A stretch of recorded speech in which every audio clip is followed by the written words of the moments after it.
সহিহ বুখারীর বর্ণনা, সালাসাতুন ফিল গার।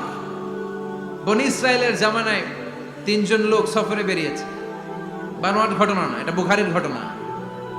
সফরে বেরিয়েছে, মরুভূমির মাঝখানে প্রতিমধ্যে প্রচন্ড তুফান আর বৃষ্টি।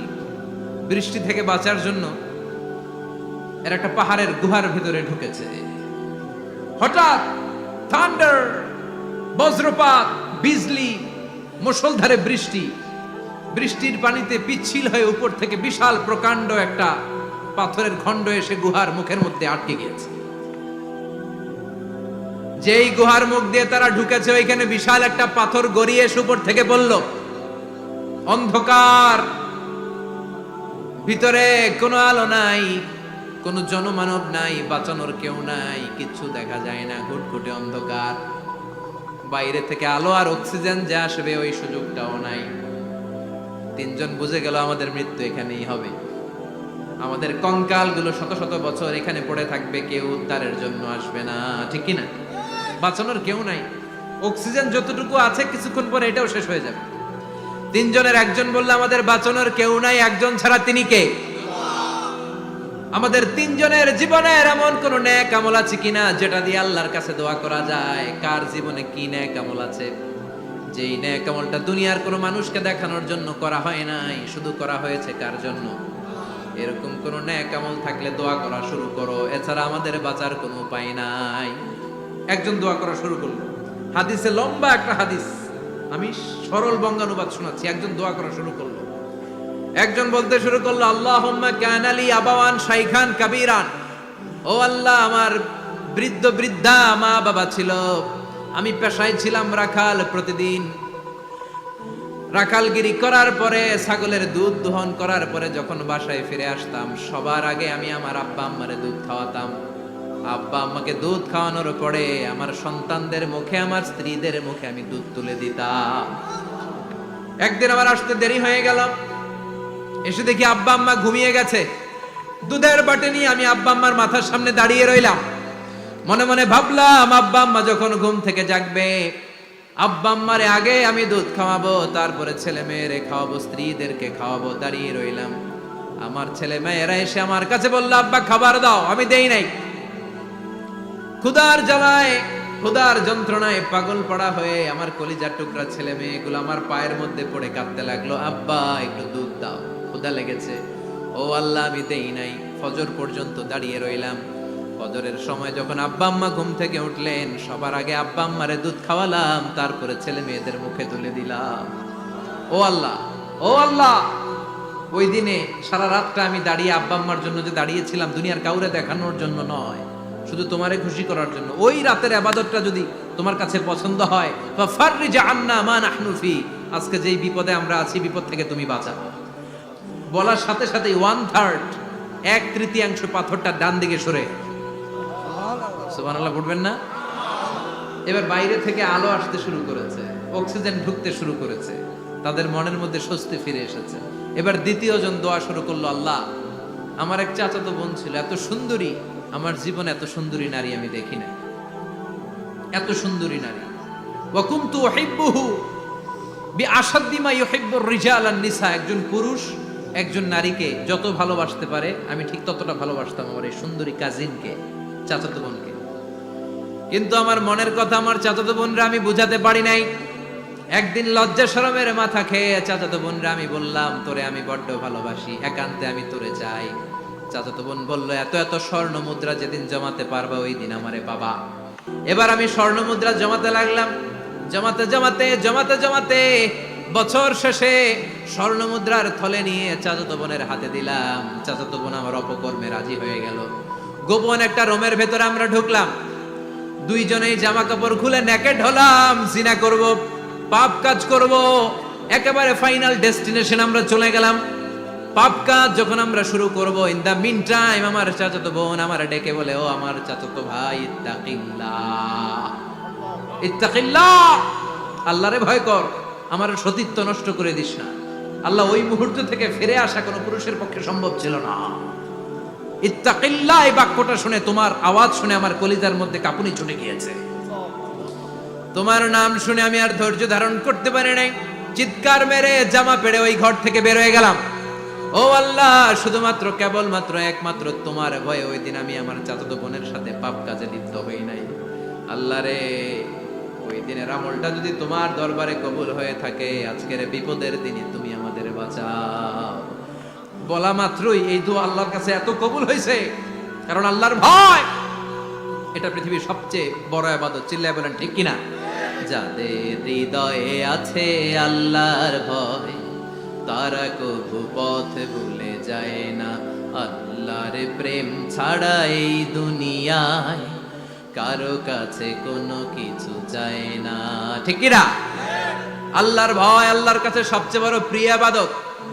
আল্লাহর কাছে দোয়াটা এত পছন্দনীয় হয়েছে, মুহূর্তের মধ্যে 2/3 পাথরটা গুহার মুখ থেকে ডান দিকে সরে যায়।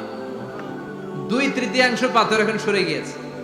এবার তারা বেরোতে চেষ্টা করলো, দেখা যায় হাত বেরোয়, কারো পা বেরোয়, মাথা বেরোয়, কিন্তু পুরো বডিটা নিয়ে বেরোয়া যায় না। বাকি আছে কয়জন? কথা কন। এবার 3 নাম্বার লোক দোয়া করতে শুরু করেছে, আল্লাহ ইন্নী ইস্তাজারতু উজারা ফাদাফাতু সামানাহুম। আল্লাহ, আমি অনেকগুলো শ্রমিক ভাড়া করেছিলাম, তাদেরকে দিয়ে কাজ করিয়ে তাদের ঘাম শুকিয়ে যাওয়ার আগে প্রত্যেকটা শ্রমিকের পারিশ্রমিক আমি দিয়ে দিয়েছি। সবগুলো শ্রমিক আমার কাছ থেকে পারিশ্রমিক বুঝে নিয়েছে, একজন ছাড়া। একজন না নিয়ে চলে গেছে। তার টাকা তারে আমি বুঝাই দিতে পারি নাই। তার রেখে যাওয়া টাকা দিয়ে আমি কয়েকটা ছাগল কিনলাম। ওই ছাগল পালতে পালতে বাচ্চা দিল, আরো বাচ্চা দিল, দিতে দিতে বিশাল ছাগলের ডেইরি ফার্ম বানালাম। 1 যুগ পরে ওই শ্রমিক এসে বলে, হে আমার মালিক, 12 বছর আগে তোমার কাছে কাজ করেছিলাম, টাকা কিন্তু নেই নাই, টাকা দাও। আমি বললাম, ওই যে বিশাল ছাগলের বড় একটা ডেইরি ফার্ম দেখা যায়, পুরো ডেইরি ফার্ম তোমার, ডেইরি ফার্মটা তুমি নিয়ে যাও। শ্রমিক আমারে বলতে লাগলো, তাস্তাজিউ মিন্নি, আমার সাথে ঠাট্টা করো নাকি? একদিনের পারিশ্রমিক দিয়ে ডেইরি ফার্ম হয় নাকি? যতটুকু টাকা তোমার কাছে আমি 12 বছর আগে পেতাম, ততটুকু দিলেই চলবে। তারে আমি বুঝিয়ে বললাম, তোর টাকা দিয়ে ছাগল কিনেছি, ছাগলের ব্যবসা করে ডেইরি ফার্ম বানিয়েছি, একটার পর একটা ছাগল বাচ্চা দিতে দিতে আজকে হাজার হাজার ছাগলের এই ডেইরি ফার্ম, পুরো ডেইরি ফার্মটা আমি তোরে দিয়ে দিলাম। বলা মাত্র ওই শ্রমিকটা ডেইরি ফার্ম নিয়ে চলে গেল। মাবুদের এই কঠিন বিপদের দিন সে শুধু দাবি করেছিল তার পারিশ্রমিক, তার পারিশ্রমিকের টাকা তার হাতে দিলে সে খুশিতে বাকবাকুম, কিন্তু তার বদলে পুরো ডেইরি ফার্মটা আমি তার হাতে তুলে দিয়েছি একমাত্র তোমার সন্তুষ্টির জন্য। ওই দিনের আমলটা যদি তোমার দরবারে একটুও ভালো লেগে থাকে রে মাওলা, আজকের কঠিন বিপদ থেকে বাঁচাও। বলতে দেরি মুহূর্তের মধ্যে বিশাল পাথর খণ্ডটা গুহার মুখ থেকে ডান দিকে সরে যাও। আল্লাহর শুকরিয়া করে 3 জন বের হয়ে যায়। সহিহ বুখারীর বর্ণনা। আপনার জীবনে এমন কোন নেক আমল যদি থাকে যেটা শুধু আল্লাহর দেখানোর জন্য করছিলেন, আমরা আমল করব অবশ্যই দেখানোর জন্য, তবে মানুষকে নয়। কারা দেখানোর জন্য? আমাদের সব দেখানো হবে একজনকে। চিল্লায় বলেন, তিনি কে? লা ইলাহা ইল্লাল্লাহ, আরেকটা হচ্ছে আল্লাহু আকবার।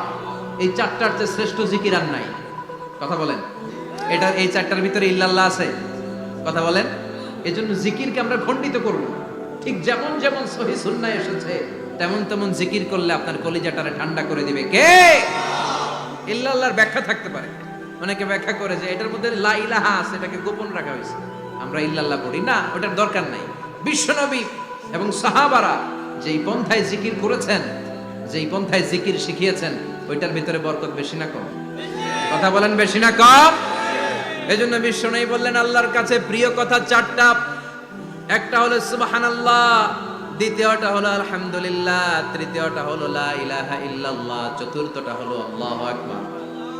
সুবহানাল্লাহ, আমার সাথে সাথে আওয়াজ করে পড়েন, সুবহানাল্লাহ, আলহামদুলিল্লাহ, লা ইলাহা ইল্লাল্লাহ, আল্লাহু আকবার, সুবহানাল্লাহ, আলহামদুলিল্লাহ, লা ইলাহা ইল্লাল্লাহ।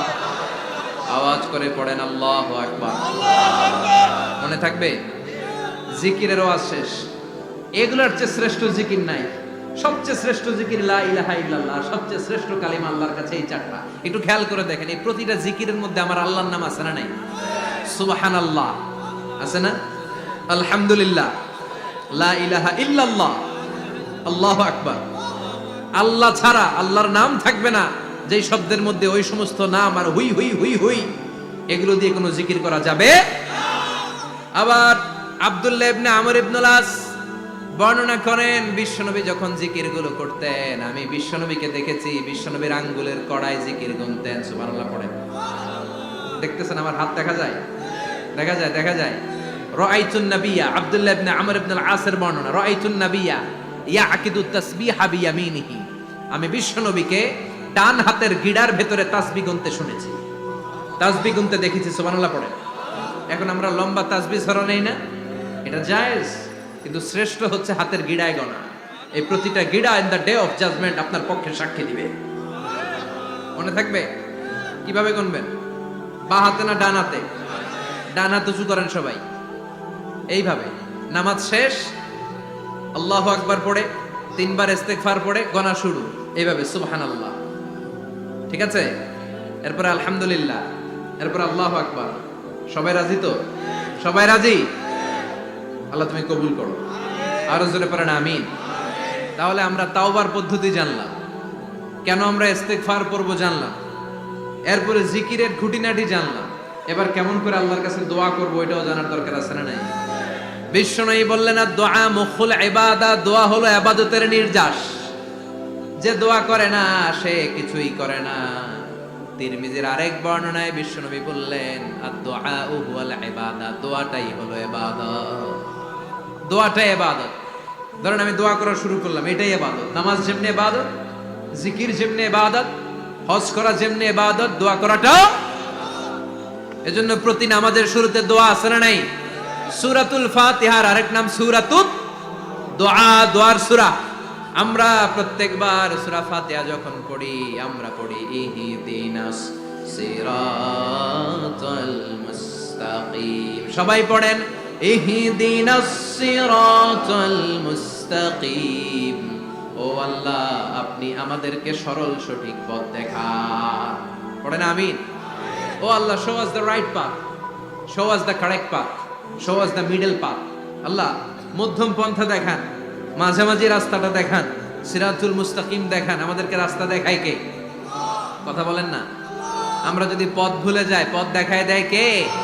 আমি যদি কোনদিন পথে ভুলে যাই, হাত ছানি দিয়ে কাছে নিও, মমতার বন্ধনে আমায় বেঁধে সব ভুল ক্ষমা করে দিও। আমি যদি কোনদিন পথ ভুলে যাই, হাত ছানি দিয়ে কাছে নিও, মমতার বন্ধনে আমায় বেঁধে সব ভুল ক্ষমা করে দিও। আমি যদি কোনদিন পথ ভুলে যাই, পড়েন হাত ছানি দিয়ে কাছে নিও, মমতার বন্ধনে আমায় ডেকে সব ভুল ক্ষমা করে দিও। চিল্লায় পড়ে না আমি আর জোরে আমিন। এজন্য বিশ্বনবী বললেন যে দোয়া বাদ দিল তার সব বাদ। কারণ দোয়া দিয়ে নামাজ শুরু, দোয়া দিয়ে সব শুরু, দোয়াটাই হলো ইবাদত। চিল্লায় বলেন ঠিক কিনা? আর দোয়া সিলাহুল মুমিন, দোয়া হচ্ছে মুমিনের উইপেন, অস্ত্র, মুমিনের বড় অস্ত্র। যেখানে সবকিছুর দৌরাত্ম শেষ ওইখানে দোয়ার দৌরাত্ম শুরু। যেখানে সবকিছুর কারিশমা শেষ ওখান থেকে দোয়ার কারিশমা শুরু। এরকম অনেক ক্যান্সারের মতো দুরারোগ্য ব্যাধিতে আক্রান্ত, ডক্টর ফাইনালাইজ করে দিয়েছে বাঁচবে না, 2 মাস বাঁচবে। কয় মাস? কথা বলেন। মাত্র 2 মাস সে বাঁচবে। তারপরেও দেখা গেছে লোকটা 7 বছর বেঁচে ছিল। আছে না নাই? দোয়া, দ্য পাওয়ার অফ দোয়া। Everything is prewritten but by supplication is it's rewritten. সবকিছুই আগে লেখা থাকে। মহাবিশ্ব সৃষ্টির 50,000 বছর আগে আমাদের ভাগ্যে কি ঘটবে সব লিখে রেখেছে কে? সব অপরিবর্তনীয়। কিন্তু এই তাকদিরেরও কিছু জিনিস আল্লাহ চেঞ্জ করে দেয় দোয়ার বরকতে। এজন্য দোয়া করার দরকার আছে না নাই? মায়ের কাছে দোয়া চাবেন, মায়ের দোয়া আল্লাহ ফেরায় না। মজলুম ব্যক্তির দোয়া আল্লাহ ফেরায় না। মুসাফিরের দোয়া আল্লাহ ফেরায় না। যিনি রোজা রেখে দোয়া করেছেন তার দোয়া আল্লাহ ফেরায় না। এজন্য বেশি বেশি আল্লাহর কাছে দোয়া করতে রাজি আছেন তো? কিন্তু দোয়াটা হইতে হবে সিনসিয়ার, একনিষ্ঠ দোয়া। অনেকে দেখবেন দোয়াও করে ওদিকেও তাকায় আছে, জুমার নামাজে প্রায় হয় বিশাল দোয়াও করতেছে, আবার এদিকে আছে না নাই? আবার দোয়াও করে মোবাইলও টিপে, কথা কন। আবার আমরা আলোচনা শেষে দোয়াও করি, পোলাপাইন সেলফিও তোলে, আছে না নাই? সিনসিয়ারিটি নাই। আপনার কি পরিমাণে সিনসিয়ারিটি আছে এটার উপর ডিপেন্ড করবে আপনার দোয়া কবুল হবে কি হবে না। একজন দোয়া করলে মুহূর্তে কবুল, চোখ বন্ধ করলে আল্লাহর আরশে চলে যায়, মদিনার সাথে ওর কানেক্টিভিটি বেড়ে যায়, আল্লাহর সাথে কানেক্টিভিটি বেড়ে যায়, সে ফিল করে সে আল্লাহর সাথে কানেক্ট হয়ে গিয়েছে। আর আরেকজন দোয়ার মধ্যে খুঁজে কিছু পায় না, আছে না নাই? তো দুই দোয়ায় পার্থক্য আছে না, কথা কন। এজন্য সম্মানিত ভাইরা, দোয়াই যখন করবেন সিনসিয়ারলি করবেন, কানেক্টিভিটিটাকে স্ট্রং করার চেষ্টা করবেন।